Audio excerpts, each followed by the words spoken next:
Нийслэлийн иргэдийн төлөөлөгчдийн хурлын байгаль орчин ногоон байгууламжийн хорооны гишүүд өнөөдөр нийслэлийн байгаль орчны газарт ажиллалаа. Тус газар нь байгаль орчныг хамгаалах, тухай хууль тогтоомжийн хэрэгжилтийг нийслэлийн нутаг дэвсгэрт зохион байгуулах, тусгай хамгаалалтай газар нутгийн талаар төрийн бодлого, хууль тогтоомжийн хэрэгжилтийг хангуулах, зохистой ашиглах зэрэг салбарын бодлого үйл ажиллагааны чиглэлийн хүрээнд ажиллаж байна. Мөн ой усны нөөцийг хамгаалах, иргэдийн амьдрах таатай орчин нөхцөлийг бүрдүүлэх чиг үүргийг хүлээдэг. Нийслэлийн хэмжээнд 227 булаг, 19 аршаан, 91 гол горих, 38 нуур цөөрөн байгаа бөгөөд хашиж хамгаалах шаардлагатай 119 булаг байгаа юм. Үүнээс өнөөдрийн байдлаар 41 булгийн эхийг хамгаалтанд авсан байна.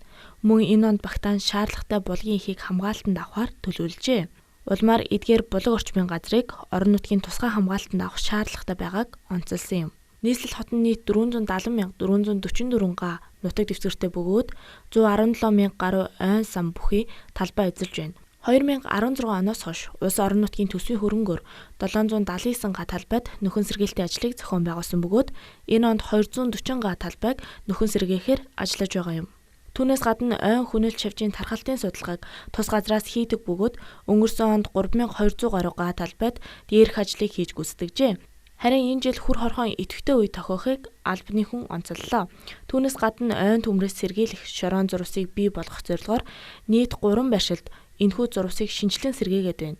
Мөн налаах дүүрэгт нөхөн сэргээх шаардлагатай эвдэрсэн эзгүй орхигдсон 300 га газрын 60 гад нь нийслэлийн төсвөөр нөхөн сэргээлт хийх юм. Нийслэлийн байгаль орчны газар нь бүтэц зохион байгуулалтад өөрчлөлт оруулж хөрсний бохирдол доройдлыг бууруулах хэлтэс байгуулсан байна. Судалгаагаар нийслэлийн нийт хөрсний 4.1% сул, 25% дунд зэрэг, 70.1% хүчтэй эвдэрт оройтоод байгаа юм. Мөн Улаанбаатар хотын 120 гаруй цэгээс дээж авахд 88%-аас нян хөгс мөөгөнцөр илэрчээ.